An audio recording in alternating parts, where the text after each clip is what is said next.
کی شکل مبارک دل کو کیا اٹریکٹ کرتی جب اس نے دیکھنا ہی قدورت کی نظر سے. اس کو کہہ رہے ہو چشمہ لگا کے دیکھنا. جب چشمہ ہی ایسا لگایا تو آگے نظر ہی وہی کچھ آنا ہے پری ڈیٹرمنٹ ریزلٹس کے ساتھ. تو وہ کہتے ہیں کہ قیامت تک وہ گروہ حق پر قائم رہے گا اور رسول اللہ کی تمام سنتیں اسی طرح جاری رہیں گی تاکہ آپ صلی اللہ علیہ وسلم کی مردہ سنتوں کو زندہ کیا جاتا رہے. وہ کہتے ہیں ہم انشاءاللہ اہل سنت کا دفاع کریں گے. اب پتہ چلا اہل سنت اصل میں ہے کون. شراب کی بوتل کے بعد روح افزا لکھ لینے سے، جامع شیری لکھ لینے سے وہ جامع شیری یا روح افزا نہیں بن جاتا. اہل سنت ہے کون؟ اب پتہ چلا اصلی اہل سنت کون ہے جو کتاب و سنت کے منہج پر ہے. تو اس ٹاپک پہ مزید تسلی کرنی ہو تو یہ جز رفع الیدین آپ خرید لیں. 122 حدیثیں آپ کو میرا ہے 60-70 روپے کی ترجمے کے ساتھ مل جائے گی.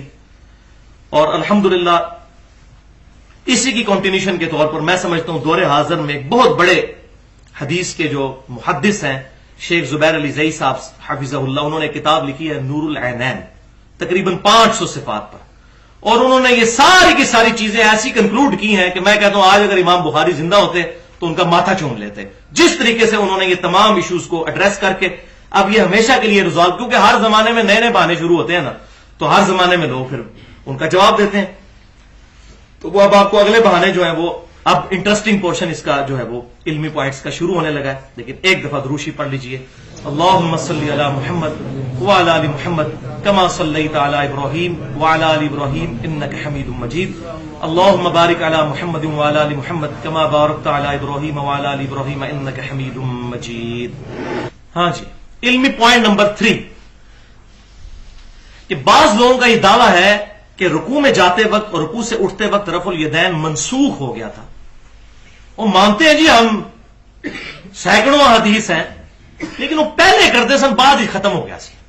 پہلے کرتے تھے بعد میں نبی صلی اللہ علیہ وسلم نے چھوڑ دیا. اس میں 3 دلائل یہ پیش کرتے ہیں اور وہ دلائل جو ہے مکڑی کے جالی کی طرح ہے، وہ آپ کو اندازہ ہو جائے گا.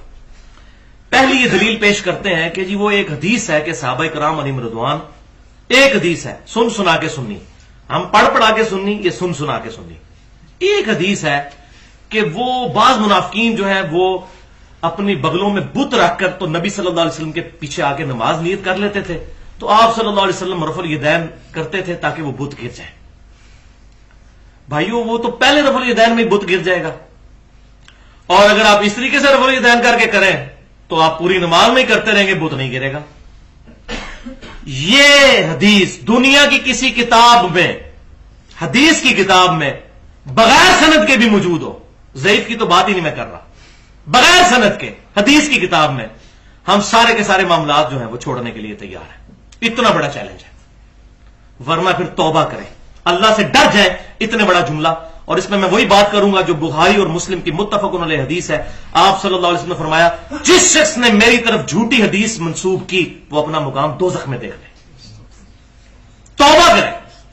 اور صحیح مسلم میں حدیث ہے، مقدمے میں امام مسلم لے کر آئے ہیں کہ سیدنا ابو ہریرہ رضی اللہ تعالیٰ عنہ کہتے ہیں کہ نبی صلی اللہ علیہ وسلم نے فرمایا کہ ایسا زمانہ بھی آئے گا، اور قرب قیامت کے لیے پرٹیکولر فرمایا کہ لوگ ایسی ایسی حدیثیں تم سے بیان کریں گے جو تمہارے آباء و اجداد نے بھی نہ سنی ہوں گی. ان سے بچنا کہیں وہ تمہیں فتنے میں مبتلا کر کے گمراہ نہ کر دیں. آباء و اجداد سے یہ نہیں مراد کہ ہمارے ماں باپ اگر ان پڑھ ہیں، انہوں نے تو قرآن بھی نہیں اگر پڑھا ہوا تو انہوں نے نہیں سنی ہوگی. مراد یہ ہے کہ جو اہل علم گزرے ہیں انہوں نے اس کو بیان نہیں کیا ہوگا. اگر وہ پڑھیں گے نہیں قرآن حدیث تو آباء و اجداد کو کہاں سے پتہ چلے گا. مراد یہ ایسی حدیثیں ہوں گی جو کہیں موجود ہی نہیں ہوں گی، اور انہی میں سے یہ ہے. اور الحمدللہ میرے نبی صلی اللہ علیہ وسلم کی خوشخبری جو تھی، قیامت کی نشانیوں میں سے ایک جو نشانی تھی وہ ہمیں اس حدیث کی شکل میں نظر آ رہی ہے جو بالکل منسوب کی جھوٹی، کہ مکے میں رفع الیدین ہوتا تھا، مدینے میں نہیں ہوتا تھا، وہاں بت رکھ کے آتے تھے. اور حالانکہ بخاری اور مسلم میں ان راویوں نے ان احادیث کو بیان کیا جو فتح مکہ کے بھی بعد مسلمان ہوئے ہیں، جب پورے عرب میں ریولوشن آ چکی تھی، پروفٹ صلی اللہ علیہ وسلم کا ہولڈ ہو چکا ہوا تھا. اس وقت کسی کی مجال تھی کہ بت رکھ کے آتا، لیکن جھوٹ کے کوئی پاؤں نہیں ہوتے. دیکھ لیں اب آپ سیدنا مالک ابن حویرث رضی اللہ تعالیٰ عنہ غزوہ تبوک کے موقع پر مسلمان ہوئے. بخاری اور مسلم میں وہ کانوں تک والی حدیث رکوع میں جاتے وقت رکوع سے اٹھتے وقت بیان کرتے ہیں. وائل بن حجر کی صحیح مسلم میں حدیث ہے، وہ بھی رفع الیدین والی. یہ بھی 9 ہجری کے اندر مسلمان ہوئے، اور پھر یہ اگلے سال دوبارہ آئے سردیوں کے موسم میں، اور چادروں میں رفع الیدین کرتے ہوئے دیکھا. اور وہ کہتے ہیں میں پرٹیکولر آیا اس لیے تھا کہ میں نبی صلی اللہ علیہ وسلم کی نماز کا طریقہ دیکھوں. سنن نبی داؤد اور سنن نسائی میں یہ ڈیٹیل موجود ہے. پچھلے لیکچر میں نے ڈیٹیل کے ساتھ بیان کیا. اب دوسری قسم کی احادیث جو ڈاکٹر طاہر القادری صاحب نے پیش کی ہیں منہاج السوی میں اپنے مسلک کو ثابت کرنے کے لیے، وہ بھی ذرا سن لیجئے. وہ عدم ذکر والی احادیث،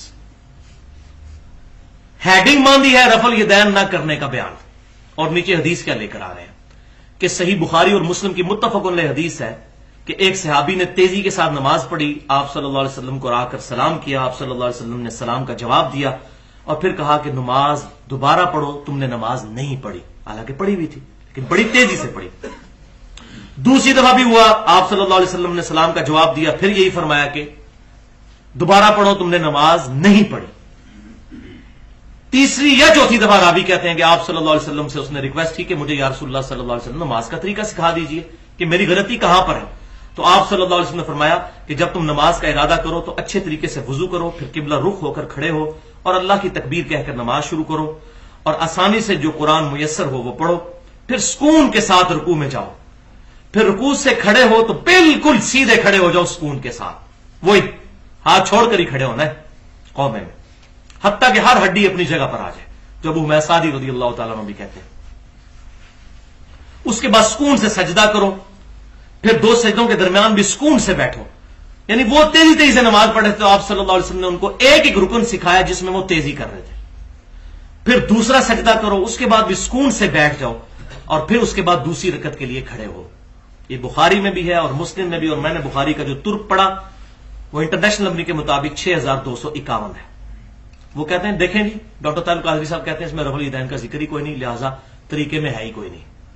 تو بھائیو اس میں تو سبحان ربی العظیم کا بھی ذکر کوئی نہیں ہے، اس میں سبحان ربی الاعلیٰ کا بھی ذکر کوئی نہیں ہے، اس میں التحیات للہ والصلوات والطیبات کا بھی ذکر نہیں، اس میں پہلے رفع الیدین کا بھی ذکر نہیں، وہ بھی منسوخ ہو گیا. جھوٹ کے پاؤں نہیں نہ ہوتے. یہ تو ان کی غلطی ان کو بتائی جا رہی تھی کہ وہ کہاں پر غلطی کر رہے ہیں، وہی غلطی تو ایڈریس کرنی تھی. تو اس کو کہا جاتا ہے عدم ذکر، کہ یہاں پر جس چیز کا ذکر ضروری تھا وہی کیا، باقی کا ذکر عدم ہے. یعنی وہ جس کو ہم کہتے ہیں انڈرسٹوڈ ہے کہ وہ تو کام کرنا ہی کرنا ہے لیکن تمہاری یہ غلطی ہے، اس کو دور کرو. یہ روایتیں پیش کرتے ہیں اور کہتے ہیں رفع الیدین کا ذکر نہیں، پہلے کا بھی نہیں ہے. اور حالانکہ خود اس حدیث پر عمل نہیں کرتے. اس میں ساتھ ہی موجود ہے کہ دوسرا سجدہ کر کے بھی بیٹھ جاؤ اور پھر دوسری رکعت کے لیے کھڑے ہو. تو اس میں پنجابی میں اس کی ٹرانسلیشن صحیح ہو سکتی ہے، دل بے ایمان تے اجتا ٹیر. اگر دل میں بےایمانی آ جائے نا تو پھر دلائل بہت زیادہ ہے، بیان کرتے جائے. اگر اسی حدیث پر عمل کرنا تھا تو 6251 میں موجود ہے دوسرا سجدہ کر کے بیٹھ کے اٹھو، تو اس طرح کرے نا اس پہ عمل.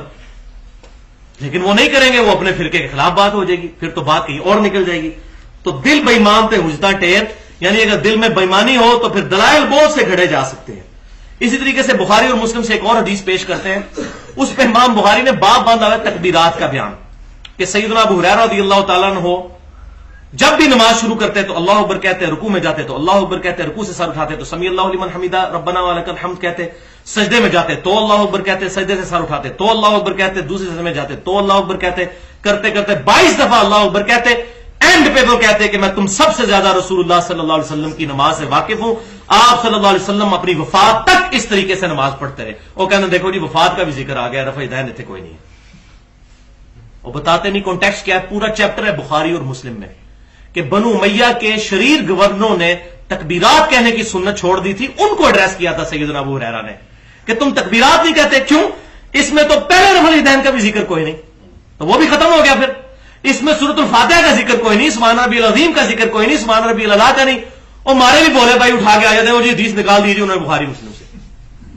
اور میں کہتا ہوں یہ نکالتے رہے تاکہ ہم ان کے اصلی چہرے لوگوں کو بتاتے رہیں کہ یہ آپ امت کے ساتھ کیا کر رہے ہیں. تو یہ تکبیرات کا چیپٹر ہے، اس کو سمجھیں. فزکس کی ایک کتاب ہے، اس میں ایک ریلیٹیوٹی کا چیپٹر ہوگا، ایک ہوگا گریوٹی کا. آپ کو کہ جی گریوٹی کا چیپٹر دیکھیں، اس میں ریلیٹیوٹی کہیں نہیں موجود، وہ چیپٹر ہی گریوٹی کا ہے. ریلیٹیوٹی کے چیپٹر میں ریلیٹیوٹی کی باتیں ہوگی. اسی طریقے سے تکبیرات والا چیپٹر یہ ہے، اور نماز کا رفع الیدین پہ پورا چیپٹر الگ سے ہے بخاری اور مسلم میں، اس میں رفع الیدین والی حدیثیں ملیں گی، اس کی طرف نہیں جاتے اور امت کو دھوکہ دینے کی کوشش کرتے ہیں. میں وہی بات کروں گا وَأَنْتُمْ تَعْلَمُونَ، تم جانتے تو ہو.